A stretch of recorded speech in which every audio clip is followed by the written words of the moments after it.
Big ಮಾರ್ನಿಂಗ್ಗೆ ಮತ್ತೆ ಸ್ವಾಗತ. ಕಾಮಕಾಂಡ ಸುಳಿಯಲ್ಲಿ ರೇವಣ್ಣನ ಇಬ್ಬರು ಮಕ್ಕಳು ಕೂಡ ಸಿಲುಕಾಕಿಕೊಂಡಿದ್ದಾರೆ. ಒಬ್ರು ಹೆಣ್ಣು ಮಕ್ಕಳ ಮೇಲೆ ಲೈಂಗಿಕ ದೌರ್ಜನ್ಯ ಪ್ರಕರಣ, ಮತ್ತೊಬ್ರು ಗಂಡು ಮಕ್ಕಳ ಮೇಲೆ ಲೈಂಗಿಕ ದೌರ್ಜನ್ಯ ಪ್ರಕರಣ. ಸೊ ಎರಡು ಕೇಸ್ಗೆ ಸಂಬಂಧಪಟ್ಟಂತೆ ಇಬ್ಬರನ್ನ ಕೂಡ ಈಗ ಆಲ್ರೆಡಿ ವಶದಲ್ಲಿ ಇರಿಸಿಕೊಂಡಿದ್ದಾರೆ. ಒಂದ್ ಕಡೆ ಸೂರಜ್ ರೇವಣ್ಣ ಅವರ ವಿಚಾರಣೆ ಆಗ್ತಾ ಇರೋದು ಸಿಐಟಿ ಅಧಿಕಾರಿಗಳಿಂದ, ಮತ್ತೊಂದು ಕಡೆ ಎಸ್ಐಟಿ ಅಧಿಕಾರಿಗಳು ಬಾಡಿ ವಾರೆಂಟ್ ಮೇಲೆ ಮತ್ತೆ 4 ದಿನ ಅವ್ರನ್ನ ವಶಕ್ಕೆ ಪಡೆದುಕೊಂಡಿದ್ದಾರೆ ಪ್ರಜ್ವಲ್ ರೇವಣ್ಣ ಅವರನ್ನ. ಸಿಐಡಿ ಕಚೇರಿಯಲ್ಲಿ ಇವತ್ತು ಅಣ್ಣ ತಮ್ಮನ ವಿಚಾರಣೆ ಆಗುತ್ತಂತೆ.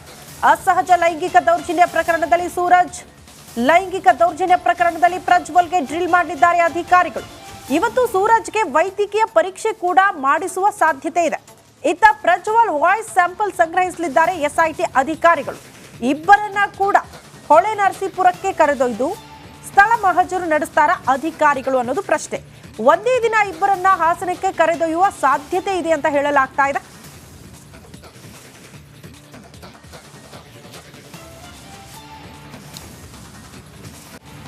ಇನ್ನು ಸಲಿಂಗ ಕಾಮದ ಸಂಕಷ್ಟದಲ್ಲಿ ಸಿಲುಕಿರುವ JDS MLC Suraj Revanna CID ತನಿಖೆಗೆ ಅಸಹಕಾರ ನೀಡ್ತಾ ಇದ್ದಾರೆ ಎಂಬ ಆರೋಪ ಕೇಳಿ ಬಂದಿದೆಯಂತೆ.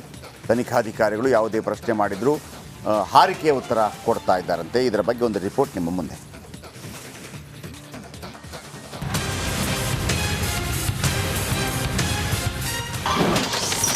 ಸಿಐಡಿ ವಿಚಾರಣೆ, ಸೂರಜ್ ಹಾರಿಕೆ ಉತ್ತರ. ನಾನವನಲ್ಲ, ನಾನೇನು ಮಾಡಿಲ್ಲ.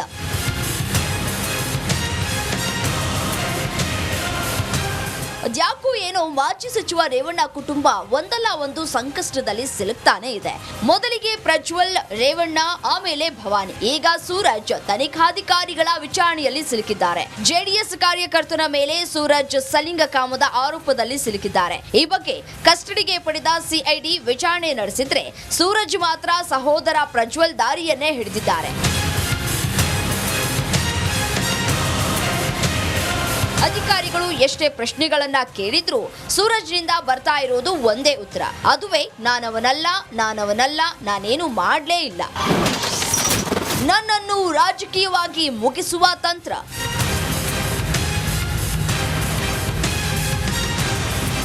ತನಿಖಾಧಿಕಾರಿಗಳ ಪ್ರಶ್ನೆಗೆ ಸರಿಯಾಗಿ ಸಹಕರಿಸದೆ ನಾನಂತವನಲ್ಲ, ನಾನ್ಯಾಕ ಆ ರೀತಿಯಲ್ಲಿ ಮಾಡ್ಲಿ, ಇದು ನನ್ನ ತೇಜೋವಧೆ ಮತ್ತು ನನ್ನನ್ನು ರಾಜಕೀಯವಾಗಿ ಮುಗಿಸಲು ಯತ್ನ ಅಂತ ಹೇಳ್ತಾ ಇದ್ದಾರಂತೆ. ವೈರಲ್ ಆಗಿರುವ ಆಡಿಯೋಗೂ ನನಗೂ ಸಂಬಂಧವಿಲ್ಲ, ಅದನ್ನು ತಿರುಚಲಾಗಿದೆ ಅಂತ ಹೇಳಿದ್ದಾರಂತೆ. ಆಡಿಯೋ ಬಗ್ಗೆ ಒಪ್ಪಿಕೊಳ್ಳೋದಕ್ಕೆ ಹಿಂದೇಟು ಹಾಕ್ತಾ ಇರುವ ಸೂರಜ್ಗೆ ಟೆಕ್ನಿಕಲ್ ಆಗಿ ಖೆಡ್ಡ ತೋಡೋದಕ್ಕೆ ಸಿಐಡಿ ಮುಂದಾಗಿದ್ಯಂತೆ. ಹೀಗಾಗಿ ಮೊಬೈಲ್ ರಿಟ್ರೀವ್ ಮಾಡೋದಕ್ಕೆ ಸಿದ್ಧತೆ ಮಾಡಿಕೊಂಡಿದೆ. ಇನ್ನು ಇಂದು ಸೂರಜ್ನನ್ನ ಸಿಐಡಿ ಟೀಮ್ ಹಾಸನಗೆ ಕರೆದೊಯ್ದು ಮಹಜರು ಮಾಡುವ ಸಾಧ್ಯತೆ ಇದ್ದು, ನಂತರ ಮತ್ತೆ ಮೆಡಿಕಲ್ ಟೆಸ್ಟ್ ಮಾಡುವ ಸಾಧ್ಯತೆ ಇದೆ. Ajay, crime bureau, republic Kannada, Bengaluru. ಈ ನಡುವೆ ನಿಮ್ಮನ್ನು ಕನ್ಫ್ಯೂಸ್ ಮಾಡಲ್ಲ, ಸೂರಜ್ ರೇವಣ್ಣ ಜೆಡಿಎಸ್ನ ಎಂಎಲ್ಸಿ, ವಿಧಾನ ಪರಿಷತ್ ಸದಸ್ಯ.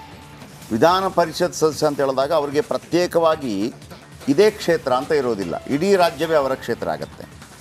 ಒಬ್ಬ MLAಗೆ ಇದೇ ಕ್ಷೇತ್ರ ಅಂತಿರುತ್ತೆ, ಒಬ್ಬ MP ಗೆ ಇದೇ ಕ್ಷೇತ್ರ ಅಂತಿರುತ್ತೆ. ಈಗ ಬೆಂಗಳೂರು ಗ್ರಾಮಾಂತರ ಅಂತ ಹೇಳಿದಾಗ ಮೊದಲು DK ಸುರೇಶ್ ಇದ್ದರು, ಈಗ CN ಮಂಜುನಾಥ್. ಹಾಗೆಯೇ ಹಾಸನ ಅಂತ ಹೇಳಿದರೆ ಹಿಂದೆ ಪ್ರಜ್ವಲ್ ರೇವಣ್ಣ ಇದ್ದರು, ಈಗ ಶ್ರೇಯಸ್ ಪಟೇಲ್. ಯಾಕೆ ಈ ಮಾತನ್ನು ಹೇಳ್ತೆ ಅಂತಂದರೆ, ಪ್ರಜ್ವಲ್ ವಿರುದ್ಧ ಇದೀಗ 4ನೇ FIR ದಾಖಲಾಗ್ತಾ ಇದೆ. ಯಾಕೆ? ಮತ್ತೊಬ್ಬ ಮಾಜಿ MLA ಎಂಟ್ರಿ ಆಗ್ತಾ ಇದ್ದಾರೆ. ಯಾರು? ಪ್ರೀತಮ್ ಗೌಡ. ಪ್ರಜ್ವಲ್ ವಿರುದ್ಧ 4ನೇ FIR. ರಿಪಬ್ಲಿಕ್ ಕನ್ನಡದಲ್ಲಿ ಎಕ್ಸ್ಕ್ಲೂಸಿವ್ ಮಾಹಿತಿ. ಇಲ್ಲಿ ತನಕ ಪ್ರೀತಮ್ ಗೌಡ ಸೀನಲ್ಲಿರಲಿಲ್ಲ, ನೇಪಥ್ಯದಲ್ಲಿದ್ದರು. ಈಗ ಫ್ರಂಟ್ ಕ್ಯಾಮ್ರಾಗೆ ಬರ್ತಾ ಇದ್ದಾರೆ. ಮಹಿಳೆ ಜೊತೆ ಪ್ರಜ್ವಲ್ನಿಂದ ವಿಡಿಯೋ ಕಾಲ್ ರೆಕಾರ್ಡ್, ಅದನ್ನು ಹಂಚಿಕೆ ಆರೋಪ ಪ್ರೀತಮ್ ಗೌಡವೇ ದಸ್ಕಬೀಸ್ ಅಂತೇಳಿ ಅದನ್ನು ಎಲ್ಲರಿಗೂ ಕೊಟ್ಟಿದ್ದು ಅಂತೇಳಿ. ಈ ಮಾರ್ಕೆಟಲ್ಲಿ, ಈ ಮೆಜೆಸ್ಟಿಕ್ ಮಾರ್ಕೆಟ್ಗೆಲ್ಲ ಹೋದಾಗ ಕರೀತಾರಲ್ವ, ಬನ್ನಿ ದಸ್ಕಬೀಸ್, ಅದೇ ಥರ ಇವರು ಕೊಟ್ಟರು ಅಂತ ಆರೋಪ. ಎಲ್ಲದರ ಮೂಲ ರೂವಾರಿ ಇವರು. ಮೂಲ ರೂವಾರಿ ಅಂತಂದರೆ ಇದನ್ನು ಹಂಚಿಕೆ ಮಾಡೋದ್ರಲ್ಲಿ ಮೂಲ ಕಲಾವಿದ ಪ್ರಜ್ವಲ್ ರೇವಣ್ಣನೇ. ಪ್ರಜ್ವಲ್ ರೇವಣ್ಣ ಡೈರೆಕ್ಟ್ರು, ಪ್ರೊಡ್ಯೂಸರು, ಆ್ಯಕ್ಟ್ರು. ಪ್ರೀತಮ್ ಗೌಡ ವಿಶಾಲ ಕರ್ನಾಟಕಕ್ಕೆ ಹಂಚಿಕೆದಾರರು. ಈಗ ಅದರ ಮೇಲೆ ನಾಲ್ಕನೇ Distributor. ನಾಟ್ ಆನ್ಲಿ ಇವ್ರು ಮಾತ್ರ ಅಲ್ಲ, ಹೌದು. ಆಮೇಲೆ ಈ ಹಂಚಿಕೆದಾರಿಕೆಯಲ್ಲಿ ಒಂದು 4-5 ಭಾಗ ಬರುತ್ತೆ. ಹೌದು. ಬೆಂಗಳೂರು ಭಾಗಕ್ಕೆ ಒಬ್ಬರು, ಹುಬ್ಬಳ್ಳಿ ಭಾಗಕ್ಕೆ ಒಬ್ಬರು, ಇವರು ಕೆಲವು ಭಾಗಕ್ಕೆ. ಹಾಗಾಗಿ ರಾಜೇಂದ್ರ ಗೌಡ ಅಂತ ಬಂದಿದ್ರಲ್ಲ, ಅವ್ರ ಬಗ್ಗೆ ಕೆಲವು ಆರೋಪ ಬಂದಿತ್ತು, ಕಾರ್ತಿಕ್ ಬಗ್ಗೆ ಆರೋಪ ಬಂದಿತ್ತು, ಇವರಿಗೆ ಒಬ್ಬರು. ಸದ್ಯದಲ್ಲೇ ಪ್ರೀತಮ್ ಗೌಡ ವಿಚಾರಣೆಗೆ SIT ನೋಟಿಸ್ ಕೊಡುವಂಥ ಸಾಧ್ಯತೆ ಇದೆಯಂತೆ. ಇದು ಈ ಕ್ಷಣದ ಅಪ್ಡೇಟ್. ಪ್ರೀತಮ್ ಗೌಡ ಹಾಸನದಲ್ಲಿ ಪ್ರಪ್ರಥಮವಾಗಿ ಗೆದ್ದು ಬಂದಂಥ ಶಾಸಕ. ಈ ಬಾರಿ ಅಲ್ಲ, ಕಳೆದ ಬಾರಿ ಬಹಳ ದೊಡ್ಡ ನಿರೀಕ್ಷೆಗಳಿತ್ತು. ಯಾಕಂದರೆ ನಿಮಗೆ ದೇವೇಗೌಡರಂಥ ಒಂದು ದೊಡ್ಡ ಅಖಾಡದಲ್ಲಿ ತೊಡೆ ತಟ್ಟಿ ಅದೇ ಸಮುದಾಯದ ಒಬ್ಬ ಗೆದ್ದು ಬರ್ತಾನೆ ಅಂತ ಹೇಳುವಾಗ ಏನೋ ಆಗ್ಬಿಡ್ತಾನೆ ಅಂತೇಳಿ. ಉದಾಹರಣೆಗೆ DK ಶಿವಕುಮಾರ್. DK ಶಿವಕುಮಾರ್ ದೇವೇಗೌಡರ ವಿರುದ್ಧ ಸ್ಪರ್ಧೆ ಮಾಡಿ ಗೆದ್ದು ಬಂದಿರ್ತಾರೆ. ಸೊ ಅದು ಈಗಲೂ ಜಗಳ ಆಗ್ತಾ ಇದೆಯಲ್ಲ, ನಾನು ಮೊದಲು ನೋಡಿದ್ದು 10 ವರ್ಷಕ್ಕಿಂತ ಮೊದಲೇ ನಾನು ಗೆದ್ದಿದ್ದೇನೆ, ದೇವೇಗೌಡರನ್ನ ಎದುರಿಸಿ ಗೆದ್ದಿದ್ದೇನೆ. ಅದಕ್ಕೆ ಕುಮಾರಸ್ವಾಮಿ ಹೇಳಿದ, ನೀವು ಗೆದ್ದಿರ್ಬೋದು, ದೇವೇಗೌಡರನ್ನ ಎದುರಿಸ್ಬಿಟ್ಟು ಆ ಎಲೆಕ್ಷನ್ ಮಾಡಿದ್ದಾನೆ, ಸೊ ಹಾಗಾಗಿ ನನಗೇನು ಹೊಸದಲ್ಲ. ಇದೆಲ್ಲ ಬರ್ತಾ ಇರುತ್ತೆ. ಬನ್ನಿ ಇದರ ಬಗ್ಗೆ ಇನ್ನಷ್ಟು ಹೆಚ್ಚಿನ ಮಾಹಿತಿ ಪಡೆಯೋಣ. ರಂಜಿತ್ ಶಿರಿಯಾರಿದ್ದಾರೆ. ರಂಜಿತ್, 4ನೇ FIR ದಾಖಲಾಗುವಂಥ ಸಾಧ್ಯತೆ ಇದೆ ಪ್ರೀತಮ್ ಗೌಡ ವಿಚಾರಕ್ಕೆ ಸಂಬಂಧಪಟ್ಟ ಹಾಗೆ. ಇನ್ನಿತರರು ಕೂಡ ಅದನ್ನು ಏನು ಶೇರ್ ಮಾಡಿದ್ದಾರೆ, ಅವರನ್ನು ಕೂಡ ಅನೇಕರನ್ನು ಬಂಧಿಸಲಾಗಿದೆ ಅಥವಾ ವಶಕ್ಕೆ ಪಡೆಯಲಾಗಿದೆ. ಇದು ಕೊನೆಯದಾಗಿ ಪ್ರೀತಮ್ ಗೌಡ ಇಷ್ಟು ಲೇಟಾಗಿ ಎಂಟ್ರಿ ಕೊಡೋದಕ್ಕೆ ಏನು ಕಾರಣ?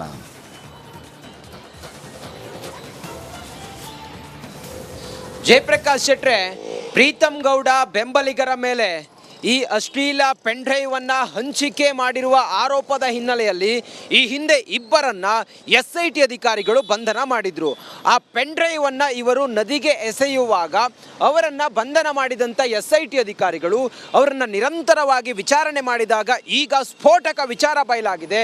ಪ್ರೀತಮ್ ಗೌಡ ಅವರ ಬೆಂಬಲಿಗರ ವಿಚಾರಣೆಯಲ್ಲಿ ಪ್ರೀತಮ್ ಗೌಡ ಅವರ ಹೆಸರನ್ನ ಆ ಇಬ್ಬರು ಬಾಯ್ಬಿಟ್ಟ ಹಿನ್ನೆಲೆಯಲ್ಲಿ ಕ್ವಾಲಿಟಿ ಲಾಡ್ಜ್ ಮತ್ತೆ ಬಾರ್ನ ಓನರ್, ಬಿಜೆಪಿಯ ಕಾರ್ಯಕರ್ತ ರಕ್ಷಿತ್ ಸೇರಿದಂತೆ ಪ್ರೀತಮ್ ಗೌಡ ಮತ್ತೆ ಇನ್ನುಳಿದಂತ ಇಬ್ಬರ ವಿರುದ್ಧ ಈಗ FIR ದಾಖಲಾಗಿದೆ. ಪ್ರಜ್ವಲ್ ರೇವಣ್ಣ ಅವರ ಈ ಒಂದು ಪೆನ್ಡ್ರೈವ್ ಪ್ರಕರಣ ಏನಿದೆಯಲ್ಲ, ಅಶ್ಲೀಲ ಪೆನ್ಡ್ರೈವ್ ಅನ್ನ ಹಂಚಿದ್ದಾರೆ ಅನ್ನುವ ಆರೋಪದ ಮೇಲೆ 4ನೇ ಆರೋಪಿಯಾಗಿ A4 ಆರೋಪಿಯಾಗಿ ಪ್ರೀತಮ್ ಗೌಡ ಅವರನ್ನ ಈಗ ಈ ಪ್ರಕರಣಕ್ಕೆ ಸೇರಿಸಲಾಗಿದೆ.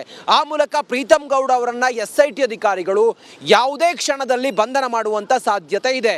ಇನ್ನೂ ಕೂಡ ಮುಂದುವರೆದು ನಾವು ನೋಡ್ತಾ ಹೋದ್ರೆ ಪ್ರಜ್ವಲ್ ರೇವಣ್ಣ ಅವರ ಪೆನ್ಡ್ರೈವ್ ಪ್ರಕರಣವನ್ನು ಹಂಚಿಕೆ ಮಾಡಿದ್ದು ಮತ್ತು ಅದರಲ್ಲಿ ಇದ್ದಂಥ ಕೆಲ ಮಹಿಳೆಯರ ವಿಜುವಲ್ ಅದೆಲ್ಲ ಮತ್ತೊಂದು ಮಗದೊಂದು ಇದೆಲ್ಲವೂ ಕೂಡ ದೊಡ್ಡ ಮಟ್ಟದಲ್ಲಿ ಹಾಸನದಲ್ಲಿ ಈಗ ಚರ್ಚೆ ಆಗ್ತಾ ಇದೆ. ಇವತ್ತು ಹೇಮಾವತಿ ಸರ್ಕಲ್, ನಾನಿರುವಂಥ ಮಹಾವೀರ ವೃತ್ತ, ಇದರ ಮುಂದಿನ ಸರ್ಕಲ್ಲೇ ಹೇಮಾವತಿ ಸರ್ಕಲ್. ಈ ಹೇಮಾವತಿ ಸರ್ಕಲ್ನಿಂದ JDSನ ಕಾರ್ಯಕರ್ತರು 11:30ಕ್ಕೆ ಇನ್ನೂ ಕೂಡ ಪ್ರಭಾವಿಗಳನ್ನು, ಪೆನ್ ಡ್ರೈವ್ ಕೇಸ್ನಲ್ಲಿ ಇರುವ ಪ್ರಭಾವಿಗಳನ್ನು ಬಂಧನ ಮಾಡಿಲ್ಲ ಯಾಕೆ ಅನ್ನೋ ವಿಚಾರದಿಂದಾಗಿ ಇವತ್ತು ಬೃಹತ್ ಪ್ರತಿಭಟನೆಗೂ ಕೂಡ ಕರೆ ಕೊಟ್ಟಿದ್ದಾರೆ.